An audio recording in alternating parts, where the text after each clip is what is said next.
Alright, what's going on, guys? Today we're going to learn about the similarities between a Crosskart engine and a 5-wheel. Stay tuned.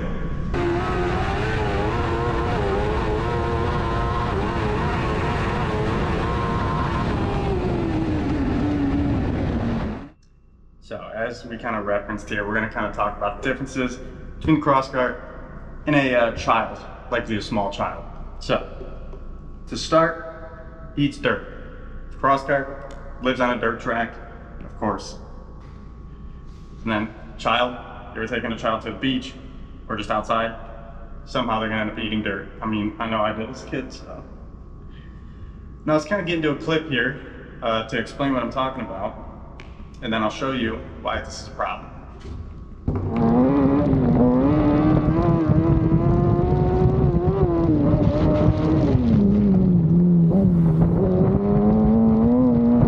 So as we saw in the video, there's going to be a ton of dirt flying up, whether it's from another cart, front tires, whatever the case is. A lot of it's always going to fly into the cockpit. Some's going to fly through these side channels. And then you're always going to have a ton that's flying up back here in the engine compartment. So the reason that's an issue is that giant hole right there, and they're on both sides. That's your air intake. And that red piece back there is the air filter. The issue is all that dirt's going to be flying up. So, to fix that, I'm going to attempt to put a secondary air filter on the ends of those air inlets, which you will see in a coming video. But, that brings us to our next point. Leaks. They tend to, leak. So, Crosskart, it's a terrible check mark, but you have a ton of oil flying out of it after a few months of running. You're running it pretty hard, often. I'm a child. Don't think I need to say anymore, but yeah, definitely similar to there. So let's get into where this thing's gonna leak from and how crazy it gets.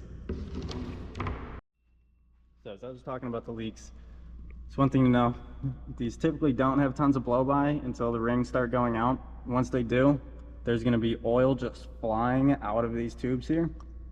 So obviously this one's strategically placed, it's gonna go straight on top of the chain, so there's always gonna be some lubricant on it, especially if you're running in sandy conditions, which in Florida is almost everywhere.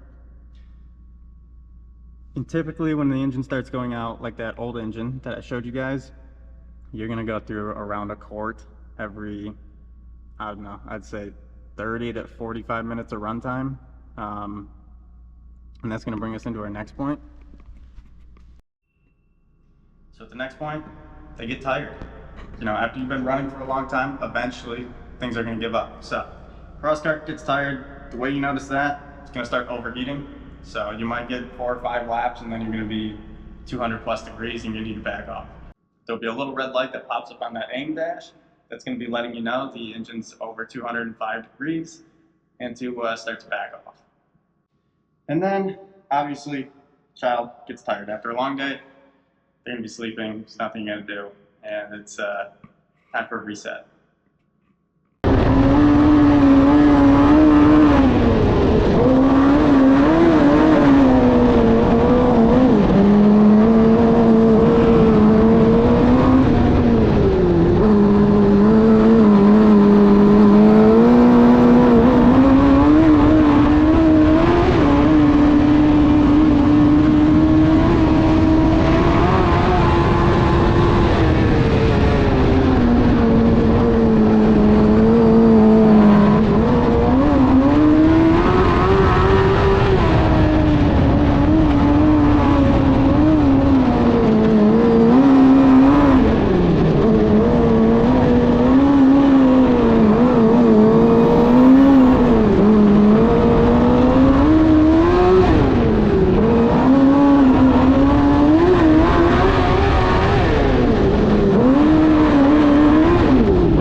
Obviously, this is a bit of a comedic video about a Crosskart being compared to a child, whether it's eating dirt, whether it's leaking, or it's getting tired.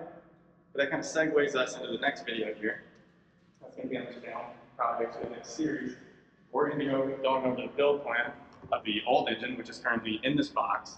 How we're going to refurbish it, kind of get it ready to be a spare when we take on the race series this summer.